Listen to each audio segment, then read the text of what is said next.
Bonjour. On est réunis ici aujourd'hui parce que je vais déposer une pétition qui totalise plus de 6000 pétitionnaires. 6000 pétitionnaires qui dénoncent la situation que la famille Cadieux vit depuis le 26 novembre dernier. Quand on cherche des conséquences de la réforme du ministre Barrette, on en a une devant nous. Ce qui est arrivé, c'est que la famille Cadieux avait la chance de pouvoir vivre heureuse, paisiblement, avec Jonathan, avec leur enfant, et avait pas le privilège, mais avoir l'occasion d'avoir du répit pour pouvoir permettre de vivre ces moments avec leur enfant. Et suite à la réforme du ministre Barrette, où il y a eu un mélange de structures, pour le prétexte de uniformiser les services, donc une approche plus de mur à mur plutôt qu'un service en fonction des besoins réels des familles et des besoins. Mais on a enlevé Jonathan à la famille et maintenant Jonathan est placé.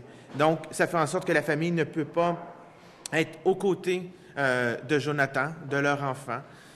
Nous, on croit qu'il faut s'assurer au Québec, il faut favoriser au Québec que les enfants, que les parents puissent vivre le plus longtemps possible ensemble, bien entendu lorsque la santé le permet. Dans ce cas-ci, les parents ont la santé, ont la capacité de le faire, mais malheureusement, pour un choix de mur à mur administratif, ils ne peuvent pas avoir le répit suffisant pour pouvoir s'occuper amplement de Jonathan, ce qui fait en sorte que Jonathan est placé.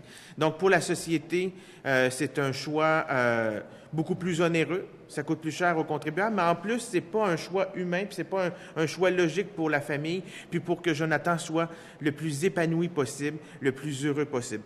Donc, aujourd'hui, je vais déposer une pétition qui a été signée depuis plusieurs semaines et par plus de 6000 personnes pour dénoncer cette situation. M. Cadieux va pouvoir vous expliquer davantage ce qu'il vit, ce que la famille vit actuellement. Merci. Oui, bonjour, Monsieur le ministre et Monsieur Charest. Premièrement, je tiens à remercier Monsieur le député Dave Turcotte d'appuyer notre pétition, de la présenter. La pétition, le fait de ne pas avoir notre fiche chez nous, c'est vital. Je vais dire, on est actuellement, depuis le 26 novembre, malheureux. On ne sait pas ce qui se passe avec Jonathan. Il est tellement vulnérable. Jonathan, il ne parle pas. Il faut toujours le surveiller, le faire manger. Il n'est pas propre. Avec ses parents, on a l'habilité avec Jonathan et qu'il soit heureux. Tandis que là, Jonathan est en contention.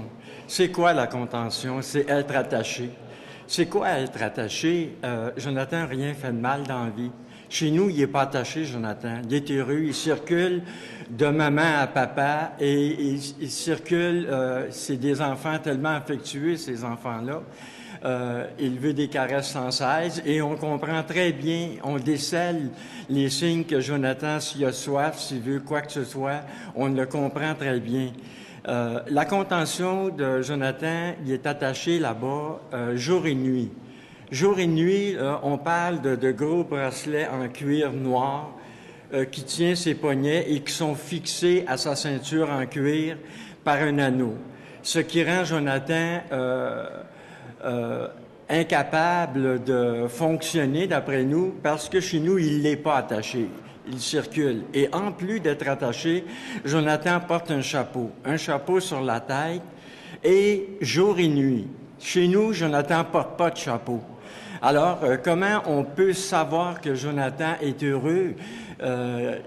Quand je vais chercher Jonathan, je vois tout de suite ce qui se passe. Il fait le signe fini. Je vois que les intervenants ne comprennent pas. C'est moi qui leur dis, « Ah, Jonathan, t'es content, c'est fini. » Il veut dire que c'est fini. « Ah, Jonathan, tu veux dire qu'on s'en va à la maison? » Là, il est tellement content dans l'auto, il touche ses cheveux. C'est un manque là, qu'il a eu. Il touche ses cheveux, son visage. Il cherche à agacer. Il sait que papa, quand je conduis, il faut pas qu'il me touche. Mais il se rappelle de ça, puis il essaie de m'agacer, de me toucher. Puis là, je lui dis, papa, il veut pas Jonathan, c'est dangereux. Il trouve ça drôle. Et tout le long du trajet, c'est 45 minutes à peu près. Mais normalement, quand on est heureux, on va le démontrer.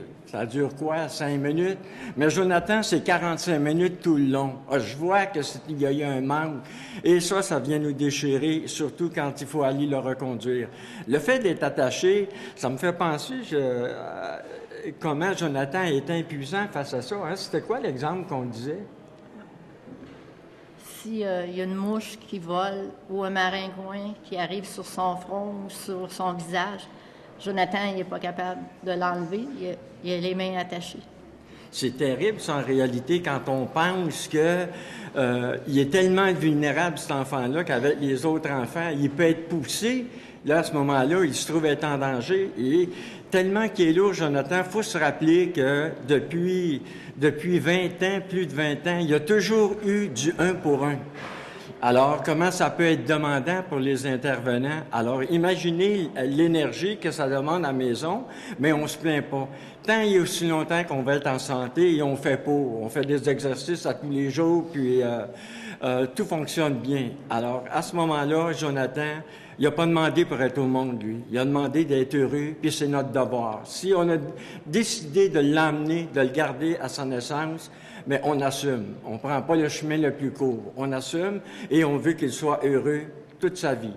Quand on sera plus en santé, un de nous deux, bien là, à ce moment-là, ça sera notre décision qui sera déchirante à ce moment-là. Ça sera notre volonté. Voilà le pourquoi, le but de la pétition. Et je remercie sincèrement les supporters de la pétition.